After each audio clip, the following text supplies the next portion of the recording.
Orang yang mencoba meninggalkan salah satu kehendak nafsunya, tapi tidak ada efek rasa manis di dalam jiwanya, berarti dia masih belum sungguh-sungguh. Fahuwa kazib. Contohnya nih, puasa terasa lelah, terasa jadi beban, berarti puasanya belum sungguh-sungguh. Kapan puasa terasa nikmat? Kalau sudah sungguh-sungguh. Ini Allah kenapa Pak kasih kita amalan puasa? Karena kalau nggak dikasih puasa, satu teguk pertama waktu berbuka itu nggak akan pernah kita ingat. Jadi supaya kita menghargai satu teguk itu, Allah suruh kita berpuasa dari terbit fajar sampai terbenam matahari. Maka orang-orang yang sering menahan kehendak nafsnya, jiwanya itu, dia akan menikmati hidup di dunia meskipun dapatnya sedikit. Tapi orang yang mengikuti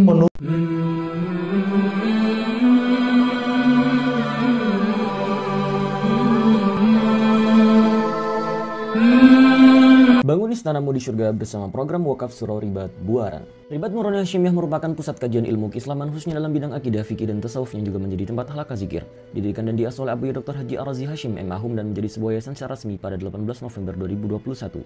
Cikal bakal kehadiran yayasan ini sudah ada sejak 2011 dan dengan spirit yang dibangun sejak saat itu, hingga sekarang Ribat Nurani Hasyimiyah terus aktif mengadakan kajian dan zikir secara rutin. Pada awalnya, seluruh kegiatan ribat terpusat di Komplek Ruko Ciputat Indah Permai dengan kapasitas sekitar 70 orang. Seiring berjalannya waktu, antusiasme jemaah terus bertambah sehingga kapasitas ruangan kurang memadai untuk menampung sejumlah hadirin. Inilah yang menjadi salah satu tujuan pembangunan surau ribat yang saat ini sudah masuk tahap konstruksi sejak 1 Agustus 2024. Selain untuk memfasilitasi ruangan kajian yang lebih kondusif, surau ini juga dibangun untuk berbagai kegiatan ke depannya. Salah satu diantaranya juga untuk kegiatan zikir dan suluk bagi para salik. Untuk itu, kami mengajak para sahabat untuk turut serta dalam menebar manfaat dan syiar dakwah melalui program wakaf pembangunan surau ribat Buaran. Wakaf bisa disalurkan melalui nomor rekening yang muncul pada layar atau juga bisa melalui website resmi kami di wakaf.nuraniyahofficial.com. Melalui website tersebut, sahabat bisa mendapatkan informasi terkini seputar perkembangan pembangunan surau. Untuk memulai wakaf cukup klik donasi sekarang, lalu pilih nominal yang tersedia atau silakan masukkan sendiri nominal yang ingin diwakafkan. Klik tombol lanjut ke pembayaran dan sahabat bisa masukkan nama serta nomor WhatsApp yang nantinya akan digunakan untuk mendapatkan pesan wakaf secara otomatis. Sahabat juga bisa memberikan doa terbaik sebagai bentuk dukungan untuk pembangunan surau. Terakhir, klik transfer sekarang untuk memproses data wakaf sahabat. Untuk segala bentuk dukungan dari para sahabat semua, kami ucapkan terima kasih. Jazakumullah ahsanal jazaa wa barakallahu fiikum.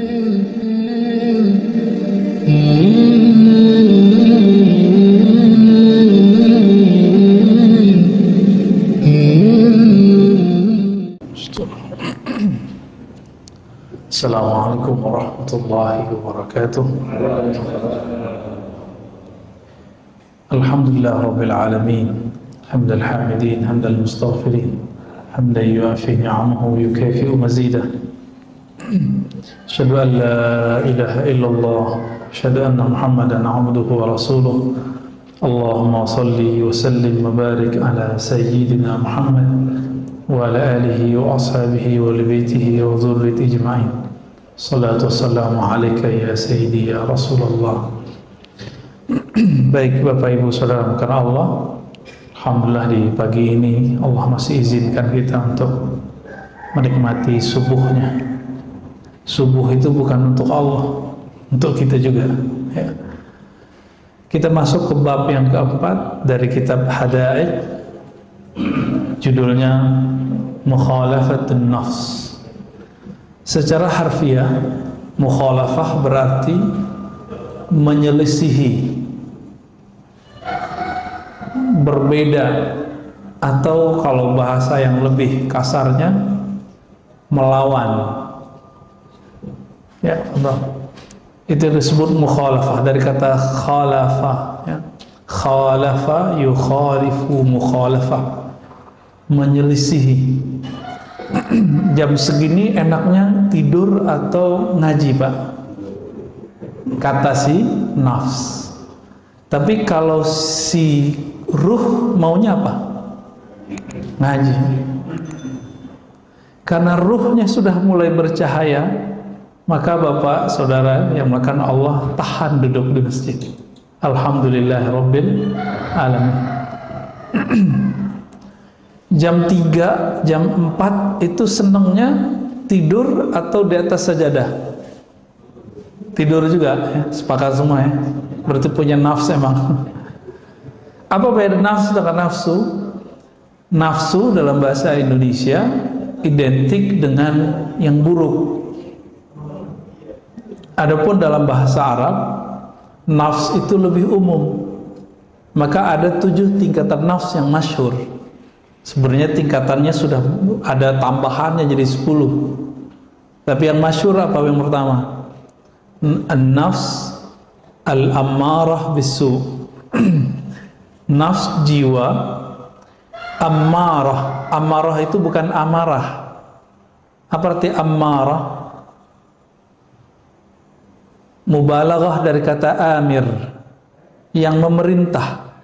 Maka ammarah yang banyak memerintah, yang banyak menyuruh kepada bisu, kepada keburukan.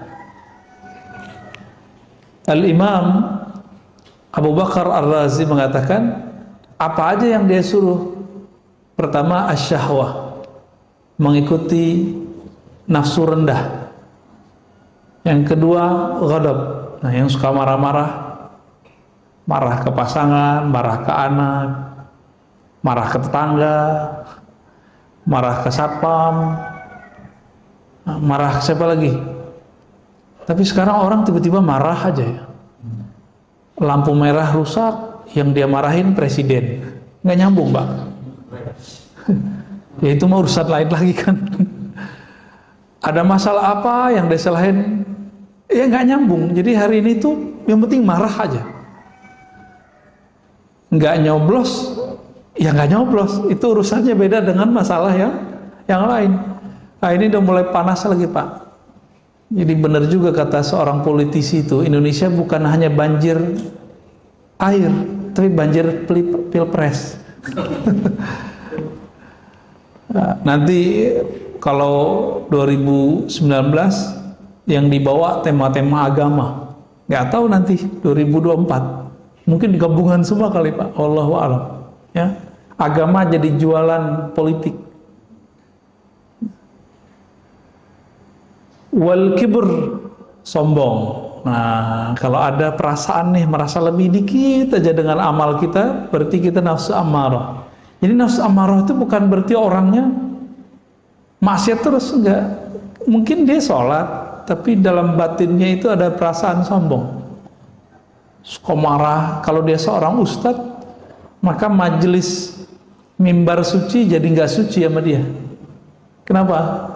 Di mimbar dia menghardik orang. Nah, ciri-cirinya. Dan kita menyaksikan beberapa tahun, di tahun-tahun politik itu mimbar jadi ajang marah-marah nggak? Ya, berarti udah sadar nih. Kalau nggak belum sadar-sadar juga tuh Pak. Wal hasad, iri dengki. Ciri-ciri orang iri itu, iri dengki apa? Tidak pernah senang dengan kesenangan orang, begitu aja. Sebabnya satu hal, berburuk sangka kepada Allah, mengira bahwa rezeki kita diambil sama orang. Itu hasad. Orang hasad itu kalau diam nggak masalah, tapi kalau dia sudah beraktivitas, maka dia menjadi hasud. Apa arti hasud? Suka menghasut orang. Itu menjadi bahasa Indonesia kan? Ya. Kalau orang hasud ini kok cuma sebatas komplek, yang rusak satu komplek. Kalau skalanya masjid, rusak satu masjid. Kalau skalanya kota, rusak satu kota. Tapi kalau skalanya provinsi negara, maka rusak satu negara. Jadi yang bikin krisuh di negeri ini, kacau, itu orang-orang hasud.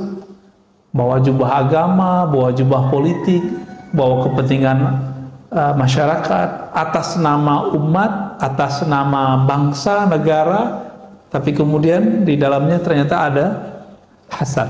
Nah, hati-hati nih ya. Ini yang paling repot tuh mengenalinya. Kalau dia bawa agama Pak, itu susah sekali mengenalinya, karena pakai ayat. Dibilang hasad, loh kok ada ayatnya, kok pakai dalil? Wal bukhul, kebakhilan. Jadi bakhil itu bahasa Indonesia, diambil dari bahasa Arab. Orang bakhil itu kok bisa jadi bakhil? Karena dia beranggapan yang dia dapat itu miliknya. Ini, kita kalau usaha, semua yang kita dapat milik kita semua enggak? Enggak, maka wajib dikeluarkan 2,5%. Wajib itu Pak, itu wajibnya, sunatnya belum lagi. Kalau kita tidak keluarkan, maka dia akan keluar dengan cara yang lain. Kadang lewat sakit, kadang anak kita jatuh, pasti dia keluar. Itu cara Allah sudah. Ya. Gula masuk ke dalam badan, yang ngolah siapa? Pankreas kan? Dia mesti dikeluarin. Keringat sama dia mesti dikeluarin. Gak keluar maka yang kena nanti yang lain. Yang penting dia ada aja. Itu cara tubuh kita menyesuaikan diri. Itu baru tubuh yang zahir. Baru tubuh yang zahir Pak. Apalagi rohani ini. Wal hirs, ya, keinginan atau obsesi yang tinggi. Waria, ujungnya ria. Nah, ini ciri-ciri orang punya an-nafs al-ammarah. Nah, kalau itu ada pada kita, pastikan, oh saya berarti baru nafs al-ammarah, suka marah-marah. Nggak usah tinggi-tinggi Pak, berarti kita di bawah aja deh gitu. Nafs yang kedua, ini yang sering kita sebutkan, Allah bersumpah dengan nama ini, ya. La uqsimu bin nafsil lawwamah. Aku bersumpah, ya, tidaklah, ya, kata Allah, aku bersumpah dengan jiwa yang suka mencela. Setiap kita, ini kalau naik tingkat nih, dari amarah menjadi lawwamah. Lawwamah ini mencela diri dan juga mencela orang. Kalau mencela orang, berarti dia belum melihat aib dirinya. Tapi kalau dia mencela dirinya, berarti dia sudah naik pangkat. Nafsnya sudah naik kualitasnya. Jadi dia tidak mencari kambing hitam. Kalau masih cari kambing hitam, turun lagi jadi nafs al-ammarah. Nah, nafs lawamah ini sudah mulai menyesali dirinya sendiri. Ternyata salah satu karakter jiwa kita, hatta nanti kalau masuk surga, itu Bapak itu semua akan nyesel. Jadi surga, neraka itu negeri semua orang menyesal. Masuk surga aja nyesel Pak. Kok dulu lama main YouTube tapi kok nggak lama berzikir? Kok dulu suka jalan-jalan tapi tidak suka bersedekah? Kok dulu begitu semua. Bahkan para wali-wali Allah itu menyesal karena kurang ma'rifatnya kepada Allah. Apalagi kita, ya. Ini nafsul lawamah. Kalau dia sudah bisa tidak menyalahkan orang lain, dia mulai menyalahkan dirinya. Ini coba lihat. Kita kalau satu tim kerja, terus ada masalah, kita nyalain orang apa nyalain diri? Kalau masih nyalain orang, mesti nafsul amarah. Tapi kalau sudah menyalahkan diri, lalu kita perbaiki, langsung dia naik menjadi an-nafs al-mulhamah. Jiwa yang dapat inspirasi, tapi inspirasi itu dua. Fa'alhamaha fujuraha wa taqwaha. Allah itu memberikan bisikan kepada manusia, silakan dia memilih. Ada yang baik, ada yang buruk. Itu pilihan kita. Pilihan inilah yang dipertanggungjawabkan nanti di akhirat. Tidak Allah cuma kirim sinyal, silakan kita pilih. Jika kita memilih kebaikan, lalu menahan diri dari keburukan, dicobain istiqomah. Biasanya 40 hari istiqomah, orang bisa langsung naik ke an-nafs al-mutmainnah. Apa arti mutmainnah? Jiwa yang sudah stabil, nggak labil lagi. Jadi kalau yang mulhamah ini, karakter mulhamah apa? Tidak bisa mandiri dalam kebaikan. Jadi kalau dia di komunitas orang-orang yang jahat, dia jadi jahat. Di komunitas orang baik, dia jadi sangat baik. Itu mulhamah.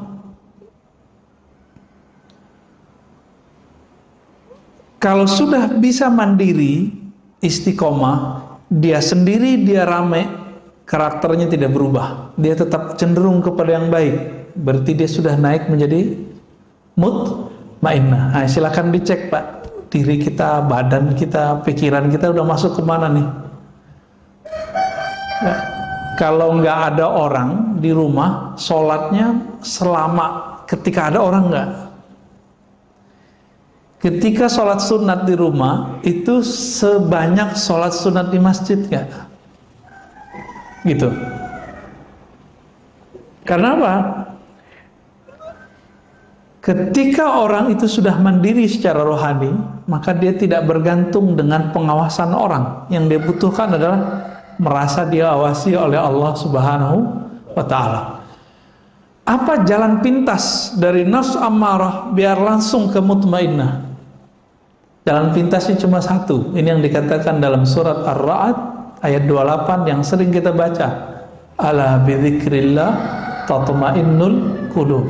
Ketahuilah, hanya dengan menyebut nama Allah, kita tambahkan sebanyak-banyaknya, maka dia bisa langsung naik ke menjadi mutmainnah. Jiwa yang tenang itu, kalau dia istiqomah di sini, maka dia akan mulai meridhai kehendak-kehendak Allah. Meskipun nanti, ini mohon maaf, mutmainnah ini bisa jadi Allah jebloskan lagi masuk ke dalam maksiat. Dia apakah putus asa kepada Allah atau dia cepat berpulang kepada Allah? Dijebak salah, apakah dia masih menyalahkan orang atau kemudian dia menyalahkan dirinya sendiri lalu memperbaikinya? Ini nafsu mutmainnah itu masih diuji Pak, masih diuji. Maka salaful Nabi pun diuji. Nabi Yusuf itu pernah bercermin, dia mikir, kalau saya jadi budak harganya berapa nih? Merasa cakep deh. Bener, Allah buat skenario, beliau dibuang ke sumur. Itu bukan sumur kayak sumur di Indonesia, sumur di sana itu kayak telaga aja, ya. Dibuang ke sana, terus apa yang terjadi? Dipungut oleh orang, dijual, dan harganya murah. Itu ujian Nabi Yusuf, karena dia pernah kagum melihat wajahnya, maka dia diuji dengan wajahnya. Oh, kita berapa kali Pak diuji, ya. Nabi Musa alaihissalatu wassalam, ketika beliau diuji satu pertanyaan, adakah orang yang lebih alim darimu hai Musa? Apa jawaban Nabi Musa? Enggak ada. Maka diuji dengan Nabi Khidir.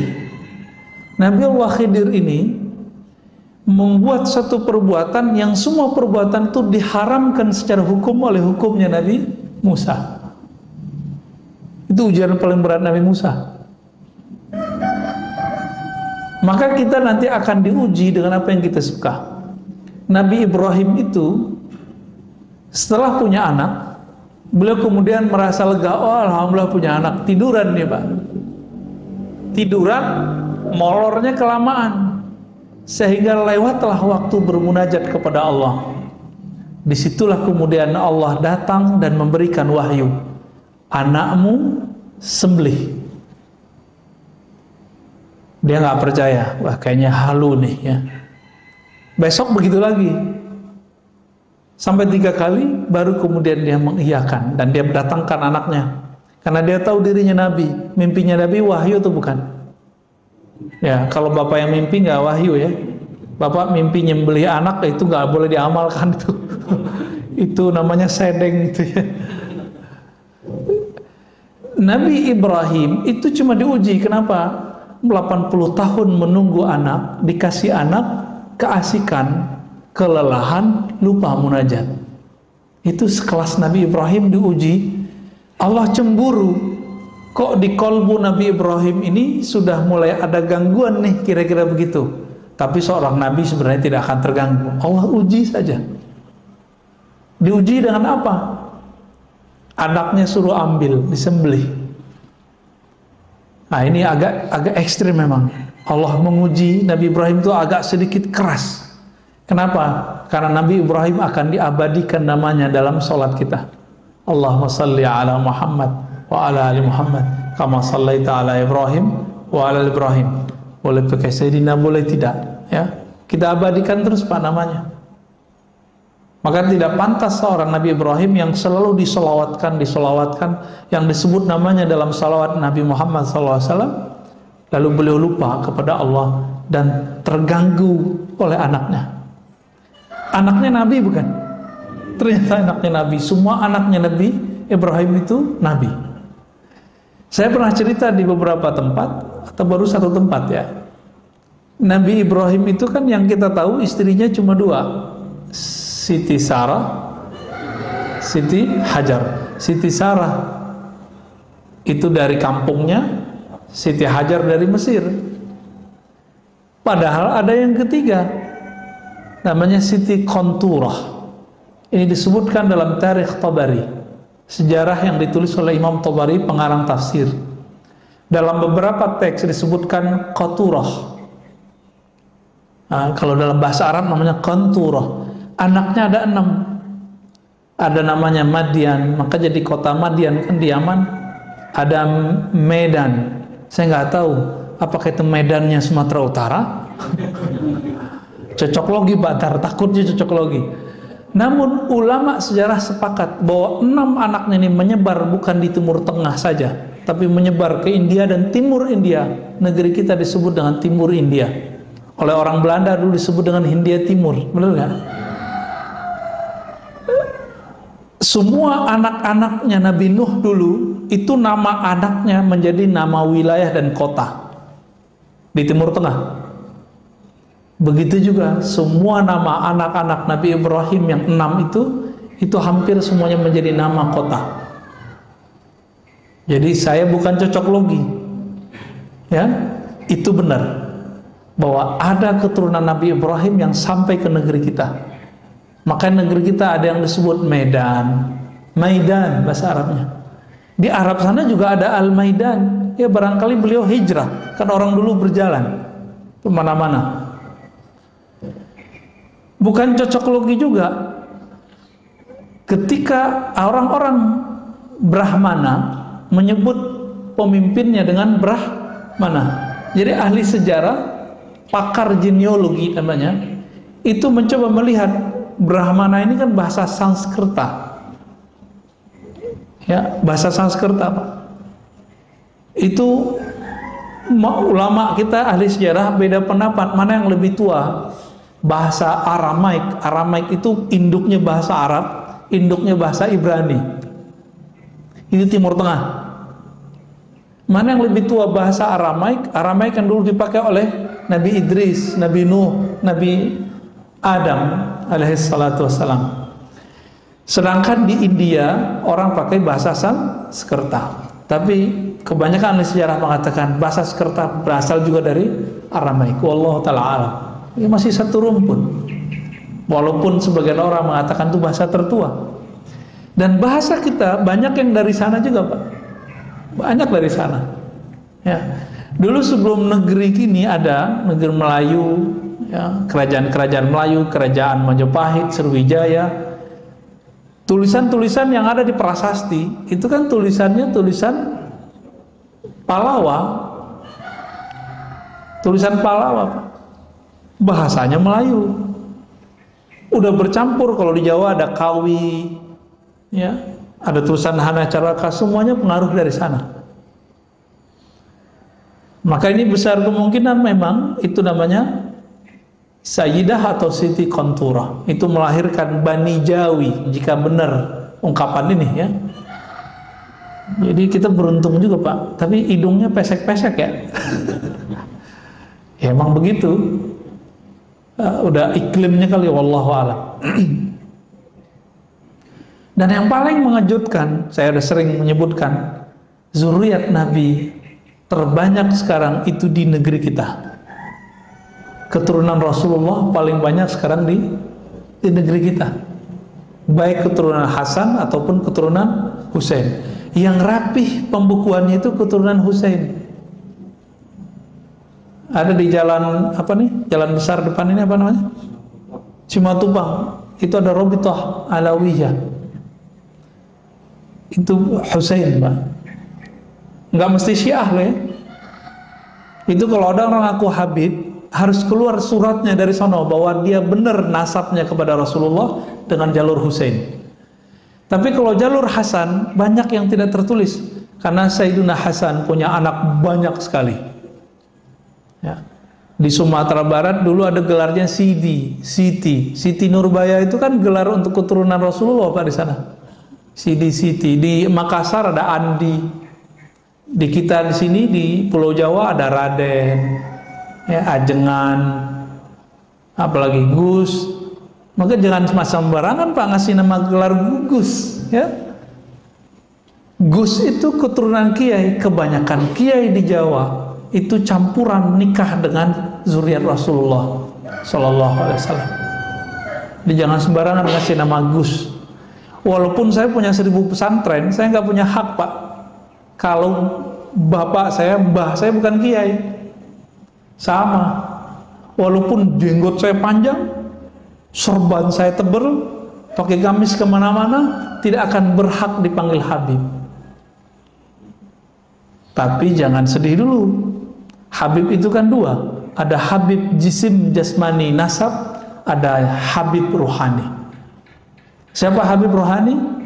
Orang-orang yang mewarisi ma'rifatullah yang ada di qalbu Nabi. Nah, itu yang asli Pak. Mereka ini nanti yang menjadi keluarga Nabi yang sebenar-benarnya. Nanti para habaib akan kaget-kaget tuh kalau Bapak ini sebagian dari mereka, bagian dari orang-orang yang mewarisi ma'rifatullah di qalbunya. Itu para habaib nanti bingung. Loh, hidungnya pesek-pesek begini kok bisa jadi pengikut Rasulullah? Kok bisa bersama Rasulullah Sallallahu Alaihi Wasallam? Ya. Jadi para habaib sendiri PR-nya sama dengan kita, harus menemukan dirinya. Apakah dirinya pewaris ilmu itu atau tidak? Jadi yang antum yang masih keturunan-keturunan Rasulullah, ya bersyukur, tapi PR-nya lebih banyak. Harus betul-betul seiringan tuh nasab jasadnya dengan nasab rohaninya. Ya. Nah, kembali ke mukhalafatun nafs, ya. Jiwa yang sudah mutmainnah itu karakternya adalah punya latihan zikir yang sudah istiqomah. Lalu kemudian dia masuk ke bab pemikiran, dia mulai meridhoi takdir Allah karena dia sudah mulai tenang. Maka saya sering nanya, ini corona kehendak Allah bukan? Atau kehendak Wuhan? Atau kehendak konspirasi? Ya, mau konspirasi kek, mau konsispapi kek, ya. Tapi ini terjadi biiznillah bukan? Biiznillah. Ridho enggak? Ridho atau tidak? Ridho. Kalau ridho Pak, yang tadinya nafs kita amarah, kita loncatin cepet langsung ke radiyah, nggak perlu lewatin lawamah, mulhamah, mutmainah, langsung ke radiyah. Maka radiyah itulah awal dari ma'rifat rohani. Sedangkan sampai ke mutmainah itu rajinnya jiwa kita berlatih. Rajin nggak berlatih? Kalau rajin berlatih jiwanya, maka sampai ke mutmainah. Apa latihannya? Zikrullah, puasa, kurangin tidur, agak berat Pak. Tapi ada jalur pintas. Zikir mungkin nggak banyak-banyak amat. Bapak ini kan tahajud bolong-bolong, kelihatan wajahnya bolong-bolong ya. Tapi subuh yang penting, weekend jangan ketinggalan. Ya. Terus gimana? Ambil jalur pintas, jalur ma'rifatullah. Yang pertama yang harus kita lakukan adalah ridho dengan kehendak Allah. Udah ridho nih, serius. Ntar kejadian apa aja sama kita, jangan kemudian nyalahin siapa-siapa. Ini ada ustadz, ada tetangga, ada siapa, tokoh kena COVID, dikait-kaitkan dengan Oh, itu dia munafik tuh, kena COVID. Loh, guru-guru kita hafiz Quran di Jawa, wali-wali Allah kena COVID, Pak. Kalau hafiz Quran yang sudah bertahun-tahun ngajarnya gak wali, terus dia apa dong? Meninggal kena COVID. Jangan berprasangka, biasa aja. Ya, emang COVID nanya dulu, kamu waliullah bukan? Kamu beriman apa munafik? Kan gak nanya dia. COVID datang aja kan. Alhamdulillah kita sudah menemukan polanya, maka masjid kita bisa ramai lagi. Alhamdulillahirabbil alamin. Kalau nggak kita sedih, Pak, ya. Masjid sepi, udah berasa kayak kiamat aja rasanya. Ya.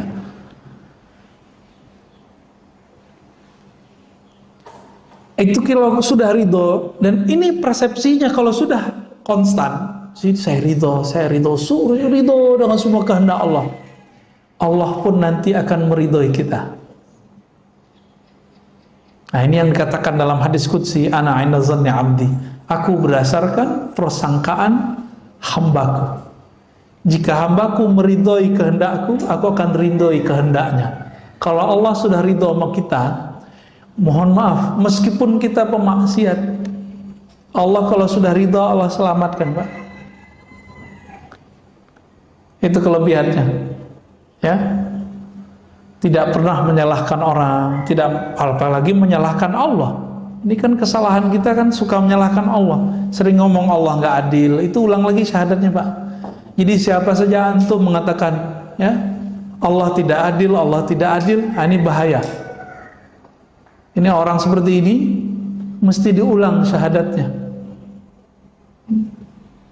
karena dia menolak salah satu nama Allah, Al-Adlu, ya. Allah kan adil, maha adil. Baik, kita coba lihat bagaimana ulama dulu mencoba melatih jiwanya. Ini nggak ada nggak kuat, Pak. Saya nggak kuat ngikutin ini. Saya cerita aja ya. Imam Syarif Sakti 40 tahun menahan dirinya untuk tidak memakan atau mengkonsumsi sesuatu yang itu bersumber dari syahwatnya. 40 tahun, Pak. Percaya karomah nggak? Percaya? Kalau ada orang zikirnya sudah istiqomah, tiba-tiba sejadahnya naik, percaya nggak? Percaya? Oke. Baru saya bacain, Pak, isinya. Kalau nggak percuma kita berceritain, ya. Wa ruwiya rajulun jalisan fil hawa. Diperlihatkan satu waktu ada seseorang yang soleh, ketika dia berzikir sajadahnya naik. Jadi cerita sajadah naik bukan cerita 1001 malam doang. Aladin itu emang ada Pak kejadiannya, cuma bukan pakai om jin, ya. Faqila lahu bimanilta hadza, wahai tuan yang soleh, dengan amalan apa engkau bisa mendapatkan derajat sehingga kalau zikir badanmu langsung naik? Apa jawaban beliau? Taraktul hawa fakharra lil hawa. Mirip ya, taraktul hawa, aku tinggalkan keinginan hawa nafsu, hawa. Fasakhara lil hawa, lalu Allah kemudian menundukkan hawa. Hawa itu udara, bisa melambung kayak avatar. Avatar Eng ya. Tuh pada nonton ya. Sama aja sama bocah-bocah ya. Ya emang begitu kita, Pak. Kita terhibur dengan melihat yang sebenarnya imajinasi itu ada, ya. Dulu saya punya seorang guru saya ini tinggal di rumah mertuanya, nggak kelihatan kerja, mertuanya marah, kesel sama dia, kayak jadi beban. Padahal banyak orang yang menghantarkan rezeki ke sana, ada yang berobat, ada yang minta doa, ada yang minta ngaji. Ini guru saya nggak pernah ninggalin sholat duha, tidak pernah ninggalin tahajud. Setiap hari sholat tasbih. Ada yang setiap hari, Pak, sholat tasbih? Bawa tasbih aja enggak. Zikir pagi sore aja boro-boro. Ini tiap hari deh. Saya pernah ngikutin beliau waktu masih umur 12-13 tahun, sholat semalam 100 rakaat, Pak. Saya pernah ngikutin 100 rakaat. Untung ayatnya kuliah kulhu Pak. Kalau enggak gempor juga kita ya. Di saat mertuanya bersuuzon, biasa orang kalau sudah umur agak tua kan kalau malam-malam bangun, jam 2 dia bangun mau buang air kecil. Rumahnya rumah panggung, mau turun. Karena tempat zikir itu nggak ada bisa di kamar, dia zikir di belakang ruang tamu. Masuk ruang tamu belakangnya. Ketika dibuka pintu oleh si mertua, dia lihat noleh kiri kanan, kaget. Pas ngeliat ke kanan, itu sajadah udah nyundul ke atas kepalanya. Jadi kepala orang yang duduk di atas sajadah, pas dilihat siapa? Dikirain hantu, Pak. Ternyata mantunya. Mau pingsan. Semenjak saat itu dia nggak berani lagi menyindir, ya, ngata-ngatain. Di kampung saya itu kata-kata sindiran itu betul-betul dahsyat, ya. Dunia kata-kata di sana tuh, orang pinter ngomong di situ, ya. Sampai dosen kita di salah satu kampus di Jakarta, saya tanya, Prof, kok nggak pulang kampung? Oh, nggak kuat, nggak tahan sama kritik orang kampung, katanya. Udah biasa di sini dicium tangan, ya kan, orang Jawa, orang Betawi, orang Sunda kan, jangankan guru ngaji, guru kimia aja dicium tangannya, ya kan? Tiba-tiba ada ustadz bilang cium tangan sama dengan menyembah guru, nisfus sujud. Dia nggak ngerti budaya, dia coba akal-akalin budaya orang dengan pemahaman yang dangkal. Nah, ini yang kemudian jadi panutan orang hari ini. Nauzubillah min dzalik. Jadi ini kejadian, Pak. Kejadian ada sejadah naik. Tinggal dia jalanin aja tuh sejadah sebenarnya. Ya.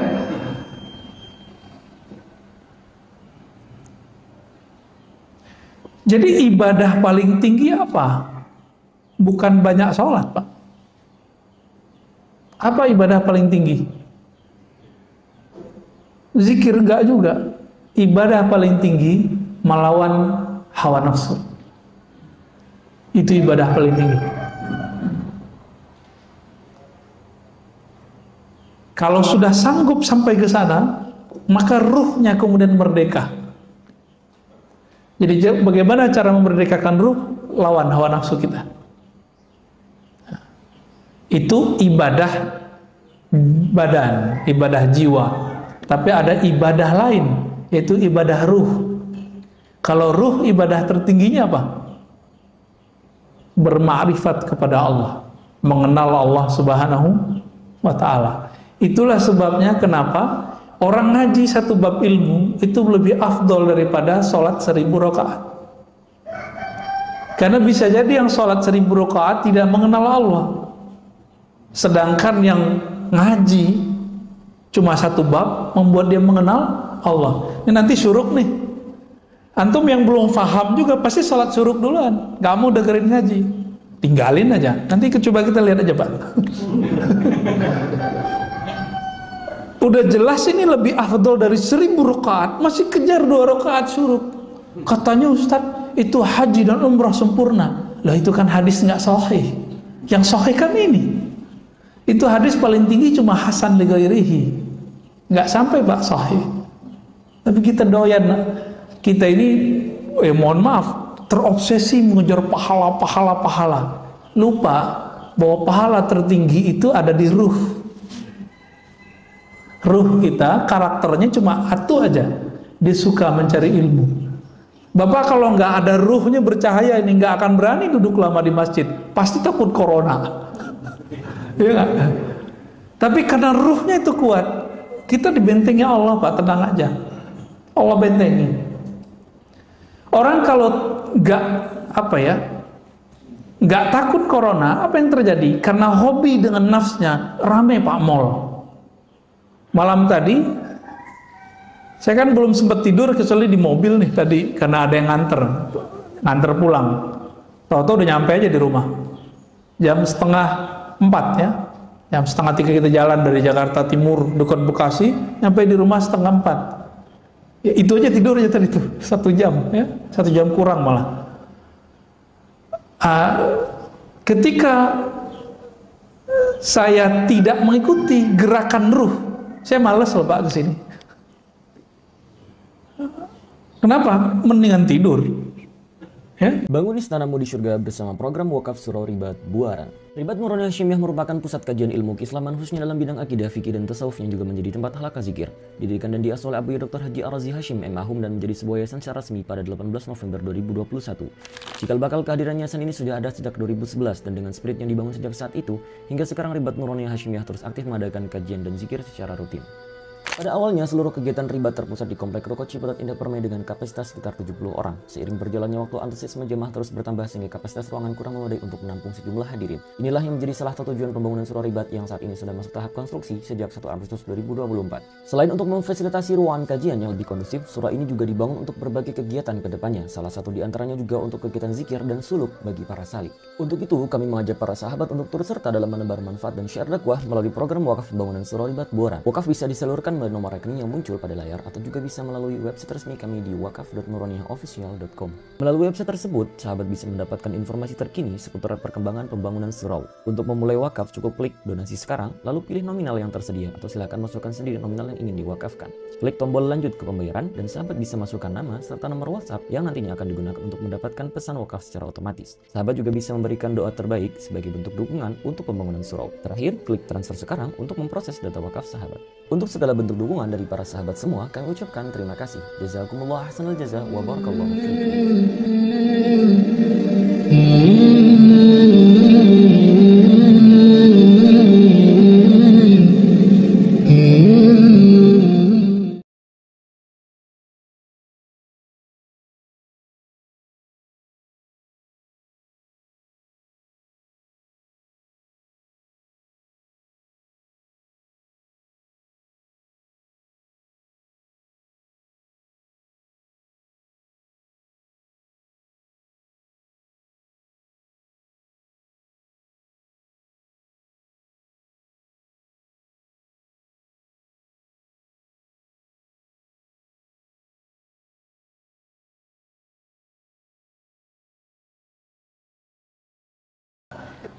Apa kata Imam Ibrahim Al-Khawas? Man taraka syahwatan falam yajid samarata tarkiha fi qalbihi fahuwa kadhib.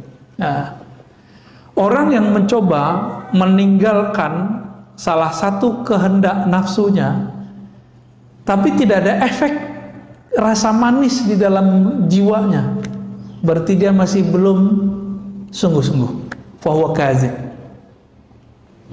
Contohnya nih, puasa terasa lelah, terasa jadi beban, berarti puasanya belum sungguh-sungguh. Kapan puasa terasa nikmat? Kalau sudah sungguh-sungguh. Ini Allah kenapa Pak kasih kita amalan puasa? Karena kalau nggak dikasih puasa, satu teguk pertama waktu berbuka itu nggak akan pernah kita ingat. Jadi supaya kita menghargai satu teguk itu, Allah suruh kita berpuasa dari terbit fajar sampai terbenam matahari. Maka orang-orang yang sering menahan kehendak nafsnya, jiwanya itu, dia akan menikmati hidup di dunia meskipun dapatnya sedikit.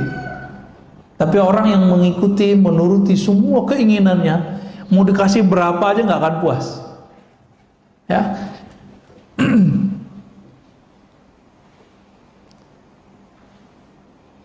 Maka beliau mengatakan, ya, khalif nafsaka fi hawaha, maka berselisihlah dengan jiwamu sebagaimana dulu, ya, para nabi menyelisihi jiwanya.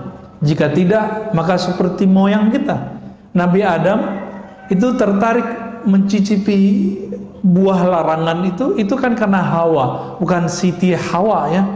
Hawa, ha besar. Jadi nggak usah disalahkan Hawa.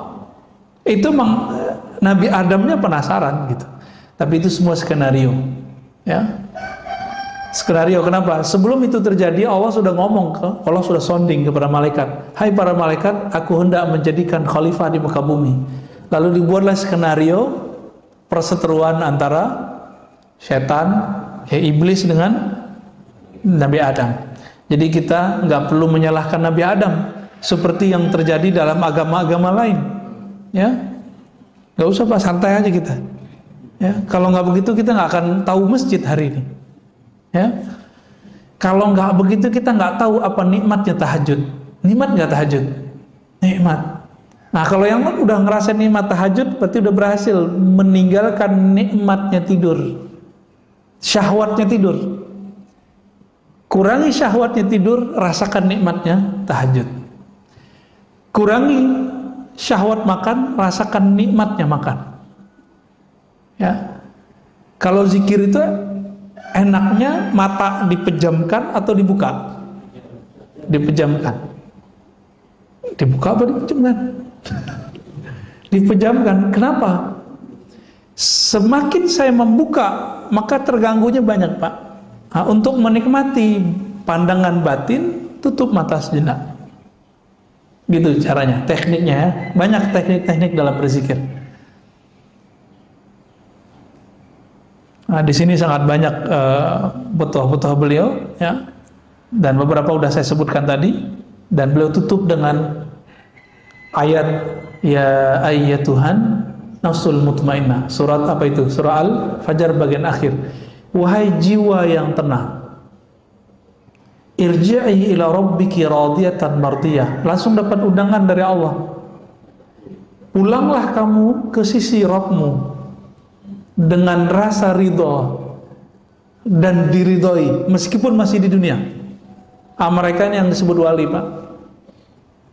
Jadi wali Allah itu minimal dia radiyah mardiyah. Fadkhuli fi ibadi, lalu masuklah kamu ke dalam daftar hamba-hambaku. Maka wali-wali itu dia didaftarkan namanya di langit. Ya. Itulah sebabnya wali-wali itu nggak pernah kesepian walaupun terlihat sendiri. Ya. Wadkhuli jannati, masuklah ke dalam surgaku. Ya. Coba kan Nabi mengatakan Allah Ta'ala menciptakan neraka surga. Lalu Jibril disuruh melihat surga, lihat neraka. Lalu Allah bertanya, basa-basi, Jibril, menurutmu surga gimana? Apa kata Jibril? Hadis ini sahih, ada di riwayat Imam Nasai. Ya Rob, seandainya orang tahu apa isi surga, maka tidak ada yang akan lari darinya, pasti mengejar surga. Ditanya lagi, kalau neraka gimana? Maka pergi dia ngeliat neraka, balik. Ya Rob, seandainya orang tahu isi neraka, maka tidak akan ada yang berani mendekatinya. Lalu Allah ciptakan pada surga dikelilingi dengan hal-hal yang tidak disukai oleh jiwa kita, nafs kita, disebut makarih. Wa huffatil jannatu bil makarih. Maka surga Allah balut dengan hal-hal yang tidak disukai oleh hawa nafsu. Wa huffatin naru bisyahawat. Lalu Allah balut, Allah hiasi neraka itu dengan syahwat-syahwat, keinginan-keinginan rendahan. Lalu Allah tanya lagi Jibril, apa kata Jibril? Ya Rob, kalau begini balutan surga, mungkin gak ada yang sanggup memasukinya. Ngelihatnya langsung pergi. Dilihat lagi neraka, apa kata Jibril? Ya Rob, kalau begini gak akan ada yang selamat. Tuh bahaya gak, Pak? Jadi kalau bukanlah karena rahmat Allah pada diri kita, kita gak selamat. Jadi walaupun kita sekarang taat atau apapun, jangan pernah merasa diri kita yang taat. Semuanya rahmat dari Allah. Bisa keluar dari maksiat itu karena rahmat bukan? Atau karena kita hebat? Saya yakin bukan karena kita hebat, Pak. Sehebat-hebat orang, sehebat-hebat Barsiso. Barsiso itu tadi sama. Itu zikir ngawang deh. Karena saking terkenalnya si Barsiso ini, maka datanglah banyak jamaah. Udah gak muat, kata Barsiso, ente duduk di atas. Dulu belum ada lantai 2. Di atas itu maksudnya apa? Berlapis-lapis, Pak. 1, 2, 3, sampai kemudian ke bagian yang tinggi. Apakah dia waliullah? Belum tentu. Kenapa? Karena dia merasa begitu, merasa taat dengan riyadhahnya, latihan-latihan dirinya. maka dia tidak jadi kekasih Allah. Kalau dia kekasih Allah, pasti Allah selamatkan ketika maksiat. Terjebak maksiat nggak bersisa, terjebak. Kita ini kan tidak ada yang terjamin nanti nggak maksiat, bener kan? Maka mintalah rahmat Allah.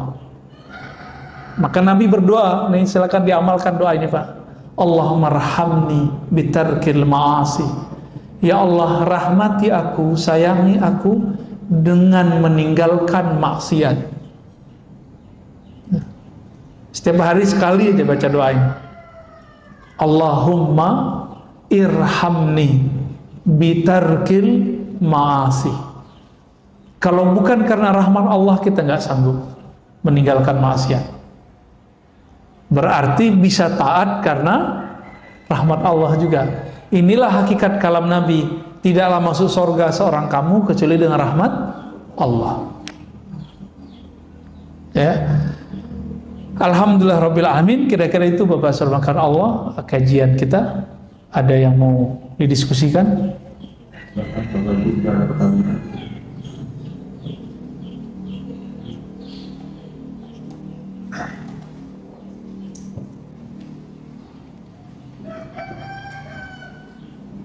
Assalamualaikum warahmatullahi wabarakatuh. Assalamualaikum.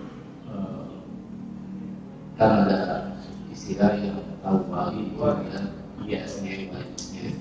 Nah, terutama sekarang di era digitalisasi dengan nilai informasi ini, seorang wali sudah diinterpretasi kewaliannya. Itu yang sendiri. Kedua, pendapat Ustaz tentang abdi setan itu Ya, ini pertanyaannya berat ini ya.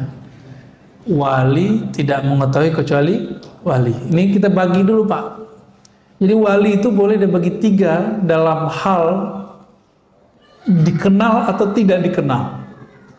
Pertama, paling rendah, wali yang dia tidak tahu kalau dirinya wali. Inilah perdebatan Imam Ibnu Furaq dengan Qushairi, muridnya. Muridnya ternyata lebih tinggi daripada dia, karena muridnya bertasawuf. Karena untuk mencapai mukhalafatun nas itu butuh seorang guru. Imam Qushairi punya mentor, guru, mursyid yang membantu dia untuk melatih jiwanya. Gitu. Ibnu Furaq ngotot, wali gak tahu dirinya wali. Itu maksudnya dia sendiri. Dia gak tahu kalau dirinya adalah seorang wali. Qushairi ngotot, bukan wahai Tuan Guru, wali tahu dirinya wali. Itu dirinya sendiri juga. Ya. Masya Allah canggih amat di print segala ya. Baik. Yang kedua, wali yang sesama wali saling mengetahui. Itu yang antum tanyain tadi. Jadi sesama wali tahu, sesama jawara tahu ini jawara nih bukan ya. Sesama ahli keilmuan mengerti orang yang diajak ngomong ini ahli ilmu gitu.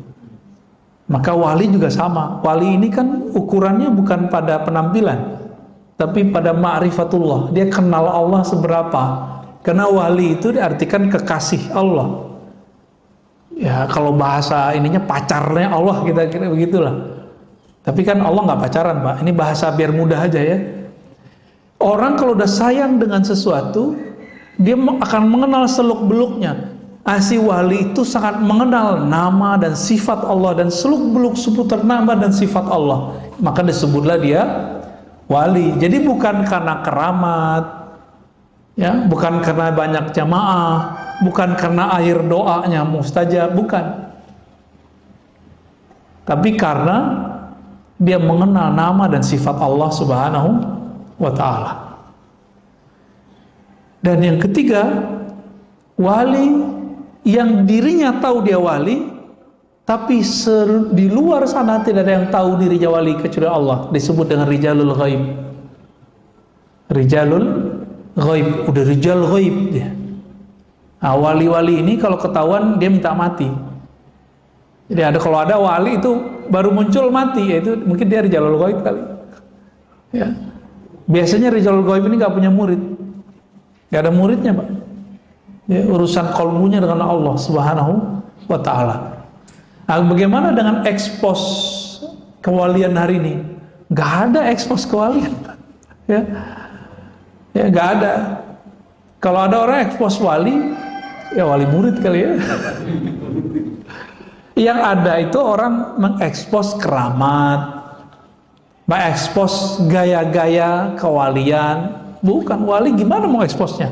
Wali itu urusan hamba dengan Allah. Maka eksposnya hanya bisa kepada orang-orang yang mengenal Allah. Emang di YouTube siapa yang mengerti ini wali nggak wali? Yang nonton YouTube macam-macam, ya. Mau ada 1000 orang bilang, oh kita ini wali. Kalau Allah bilang enggak masuk. Walaupun ada 1 miliar orang tidak mengatakan kita wali, tapi Allah bilang, kamu waliku, jadi wali, Pak. Jadi itu bukan urusan jamaah. Dan wali tidak pernah diangkat oleh jamaah, Pak. Kecuali wali murid, ya. Wali kelas, itu SK-nya dari kepala sekolah tuh, wali kota, ya. Wali apa lagi, Pak? Wali santri, sama ya. Wali nikah, wah asik juga tuh. Baik. Bagaimana dengan Habib Syekhon ya? Habib Syekhon itu, jadi teman-teman, wali ini ada yang mencapai kewaliannya dengan cara suluk, thariqah. Berlatih, Allah angkat. Ini suluk namanya. Nah, orang begini biasanya jadi kiai mursyid. Tidak semua mursyid wali loh, Pak, ya. Kalau Habib Syekhon itu masuknya ke majzub. Nah, itu thariqah kedua. Jadi diangkat jadi wali karena Allah yang mengambilnya. Jadi dia ditarik, maka disebut majzub. Nyampe di Jawa majdub. Ya, yang benar majzub, ya, pakai za. Ditarik oleh Allah. Nah, orang-orang majzub ini setiap saat Allah memandang kalbunya dengan cinta. Dan orang ini kalau sudah begitu, maka muncullah kegirangan di kalbunya. Di saat itulah terjadi keanehan-keanehan. Tergantung nanti karakter nafsiyahnya gimana dulu. Barangkali Habib Syekhon masuk sana. Jadi jangan antum bilang beliau Habib gila, jangan. Itu buruk adab tuh. Yang bilang dia gila, saya khawatir ntar keturunannya ada yang gila. Karena menyakiti seorang wali. Hati-hati ya. Itu Habib Syekhon. Sama dengan Habib Ja'far Allahyarham, sudah meninggal, Al-Kaf ya. Benar, Al-Kaf ya. Itu sama, masuk ke sana tuh. Dikasih panggung lagi sama teman-teman kita santri ya. Itu nggak jelas tuh, Fatihah, itu aja nggak jelas. Tapi bagi dia tuh jelas, bagi kita nggak jelas. Kalau datang sadar biasanya dia ngomong kayak orang biasa. Nah, ini namanya ahwal. Jadi ahwalnya kalau datang, ahwal itu artinya kondisi-kondisi rohani yang dia tidak bisa nahan. Kalau Wan Sehon apa yang terjadi pada beliau? Nyoret-nyoret, Pak. Yang biasa dicoret mobil tuh, orang-orang yang cinta sama mobilnya dicoret-coret mobilnya sama dia. Ya kan? Ada yang dicoret bajunya, berarti orang ini suka atribut. Jadi ada organisasi tertentu datang ke beliau sowan, dicoret, Pak, simbol-simbolnya. Karena beliau tahu berhala di dalam kolbu orang ini adalah simbol-simbol itu. Ada yang berhalakan tadi apa? Mobil. Ada yang rumah. Rumahnya Pak dicoret-coret sama dia. Nah, itu kalau Habib Syekhon lagi datang ahwalnya. Ahwal itu nggak selalu buruk, ada yang baik. Ada saya ketemu wali, kalau datang ahwalnya dia belanja mulu. Kalau dia nggak begitu, Pak, bisa gawat ya. Kalamnya nanti bisa kemana-mana. Ada yang diem aja ya. Kalau datang ahwal dikunci pintu dia diem aja. Ada juga yang begitu. Ya wallahu ta'ala alam. Pertanyaan ya yang Ustadz izin bertanya, bagaimana dari Bu Dewi Yespita, bagaimana cara melawan rasa ngantuk yang sangat kuat saat tahajud walaupun sudah berwudu berulang kali? Ya gimana nih? Tidurnya lebih awal, betul. tidurnya lebih awal, itu satu. Yang kedua, kurangi karbo. Karena karbo itu isinya gula. Kalau dalam tubuh ini banyak gula, glukosa, kita bawaannya tidur terus. Coba mulai konsumsi sehat. Indonesia termasuk nomor 1 pada nomor 2 terbesar di dunia penyakit gula. Karena karbo, Pak. Jadi kalau bukan nggak makan nasi, nggak makan namanya. Coba itu dibuang deh, ya. Kalau nggak makan nasi, nggak makan, buang pikiran itu. Emang makan itu doang, ya? Kan bisa buah, ya kan? Bisa macam-macam. Itu nafsu yang ngomong itu, nafsu yang dijadikan tradisi, nafsu yang dijadikan doktrin. Nah, jangan ngomong begitu. Roti juga hati-hati loh, Pak, ya. Roti karbo tuh. Jangan banyak-banyak, dikit aja. Dan yang ketiga, hindari maksiat batin. Maksiat batin paling bahaya. Sombong, emosional. Nah, pengalaman saya, kalau saya emosi, Pak, siangnya, malamnya pasti telat bangun. Udah mepet-mepet ke subuh baru bangun. Itu berarti siangnya saya marahin anak saya, atau marahin istri saya, Pak. Atau kesel sama tetangga mana gitu ya, atau kita jalan dibela orang, kita balas ngebel orang, itu ngefek semua.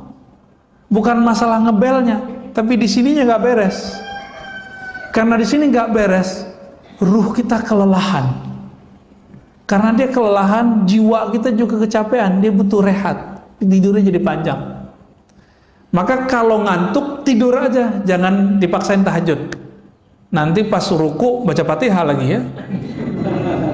Jadi cukup, jadi kalau yang begini nih, Bu Dewi Yespita dan mungkin teman-teman sebagian, sholat witir dulu sebelum tidur, sampai nanti sudah jadi habit, baru nanti dipindahin ke akhir malam jadi tahajud.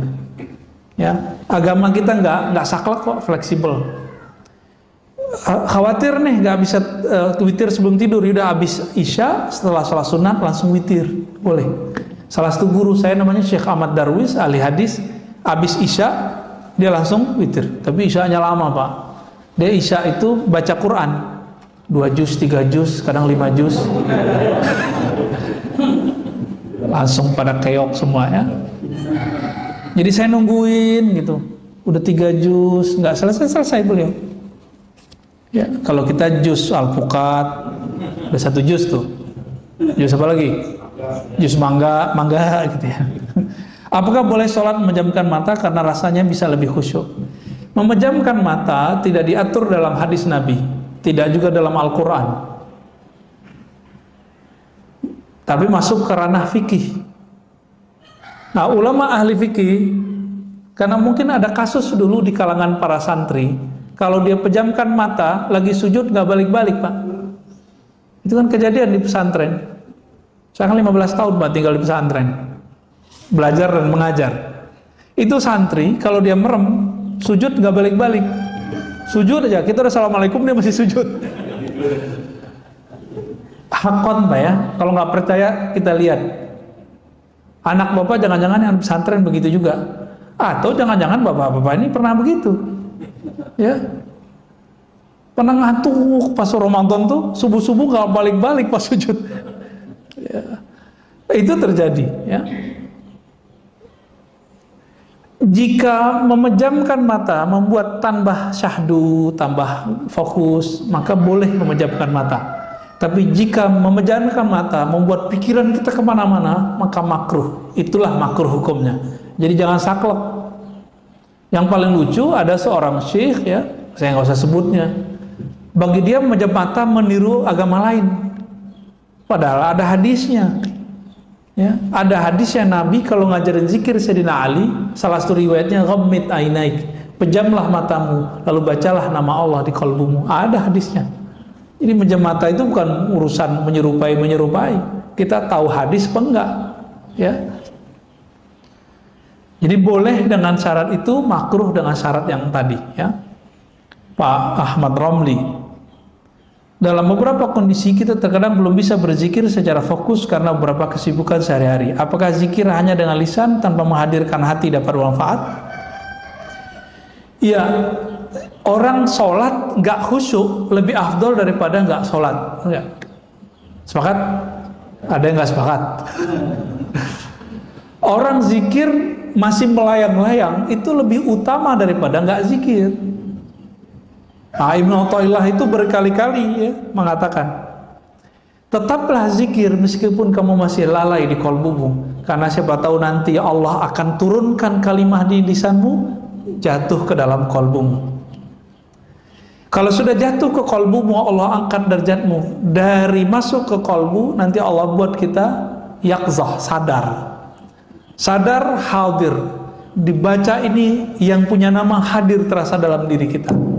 Begitu terus naik. Itu beliau ingatkan. Bagi Allah semuanya mudah. Ya, bagi kita yang susah, karena kita mikirin pakai ini. Jalan aja Pak zikir. Cuma mesti berguru. Ya, kalau nggak berguru saya nggak jamin bener Pak. Takutnya setan nanti yang membimbing. Kita baca Fatihah aja ada gurunya. Baca Iqra ada gurunya nggak? Tilawati, Qiraati. Nanti tamyiz ini terjemahan sama ustadz kita nanti ada gurunya. Masa untuk urusan alam rohani gak ada gurunya? Sombong amat. Ini yang paling lucu, paling repot. Udah kiai, udah profesor di kampus, kiai di pesantren, nggak mau punya mursyid. Bagi dia cukup saya baca kitab. Sombong ente ya. Imam Ghazali selevel Imam Ghazali itu masih butuh mursyid Pak. Siapa nama mursyidnya? Abu Ali Al-Farmadi, untuk mengajarkan beliau cara berzikir kepada Allah. Padahal teknik zikir dia udah tahu semua. Cuma teknik ini dia nggak tahu porsinya gimana, bagaimana cara penerapannya. Ketika ketemu Imam Abu Ali Al-Farmadi baru dia tahu caranya. 10 tahun dia berlatih dengan Imam Abu Ali Al-Farmadi. Selevel Ghazali loh. Siapa hari ini profesor yang sehebat Ghazali? Ya. Kata orang kan saya doktor nih, karena didaulat di kampus jadi doktor, diresmikan. Tapi sampai sekarang secuil kuku Ghazali pun saya belum Pak. Potong nih rambut Ghazali belum sampai saya pada ke makom itu. Saking mulianya ilmu Imam Ghazali itu. Ya. Tapi hari ini orang banyak su'ul adab kepada beliau. Cuma karena Imam Ghazali itu menukil beberapa hadis yang dhaif dan tidak sahih dalam Ihya, itu Imam Ghazali dikecengin.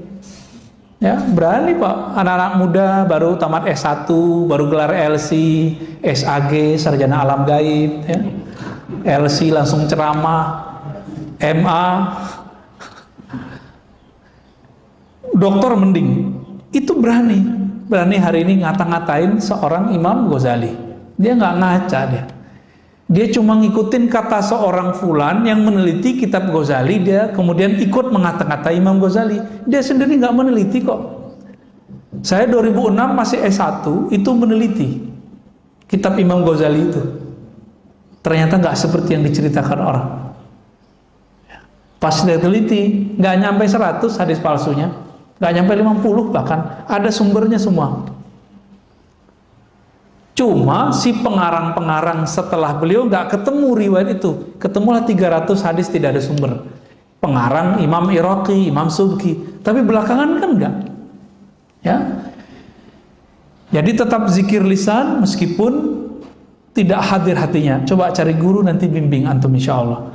Terakhir, apakah masuk surga, masuk neraka itu takdir mubram?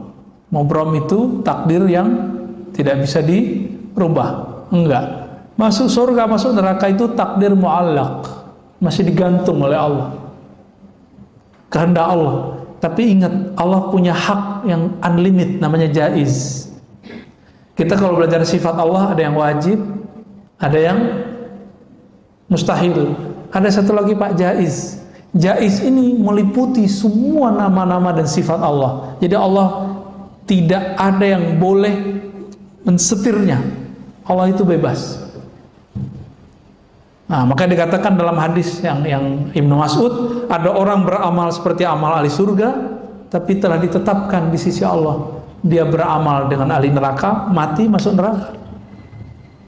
Ibnu Daqiq Al-Id menemukan apa sebabnya? Urusan kolbu. Jadi dia taat baru di zahirnya, belum taat sampai ke dalam kolbunya. Nah, kita meminta kepada Allah, semoga kita yang hadir pagi ini, yang mengikuti kajian ini, baik dekat ataupun jauh, termasuk orang-orang yang mampu mengendalikan hawa nafsu kita dan mendapatkan rahmat dari Allah.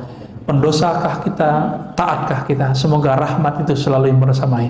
Amin ya rabbal alamin. Wa sallallahu ala nabiyina Muhammad, subhanakallahumma wa bihamdika asyhadu an la ilaha illa anta astaghfiruka wa atubu ilaik. Wa sallallahu ala nabiyina Muhammad walhamdulillahi rabbil alamin. Assalamualaikum warahmatullahi wabarakatuh. Bangun istanamu di surga bersama program Wakaf Surau Ribat Buaran. Ribat Nurani Hasyimiyah merupakan pusat kajian ilmu keislaman khususnya dalam bidang akidah, fikih, dan tasawuf yang juga menjadi tempat halaqah zikir. Didirikan dan diasuh oleh Abu Dr. Haji Ar-Razi Hashim M.Mahum dan menjadi sebuah yayasan secara resmi pada 18 November 2021. Cikal bakal kehadiran yayasan ini sudah ada sejak 2011 dan dengan spirit yang dibangun sejak saat itu, hingga sekarang Ribat Nurani Hasyimiyah terus aktif mengadakan kajian dan zikir secara rutin.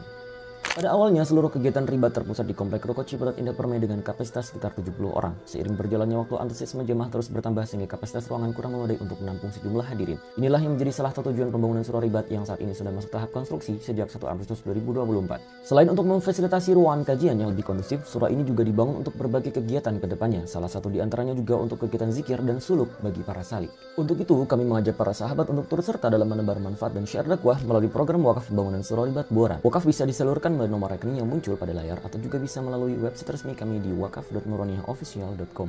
Melalui website tersebut, sahabat bisa mendapatkan informasi terkini seputar perkembangan pembangunan surau. Untuk memulai wakaf, cukup klik donasi sekarang, lalu pilih nominal yang tersedia atau silakan masukkan sendiri nominal yang ingin diwakafkan. Klik tombol lanjut ke pembayaran dan sahabat bisa masukkan nama serta nomor WhatsApp yang nantinya akan digunakan untuk mendapatkan pesan wakaf secara otomatis. Sahabat juga bisa memberikan doa terbaik sebagai bentuk dukungan untuk pembangunan surau. Terakhir, klik transfer sekarang untuk memproses data wakaf sahabat. Untuk segala bentuk dukungan dari para sahabat semua, kami ucapkan terima kasih. Jazakumullah ahsanal jazaa wa barakallahu fiikum.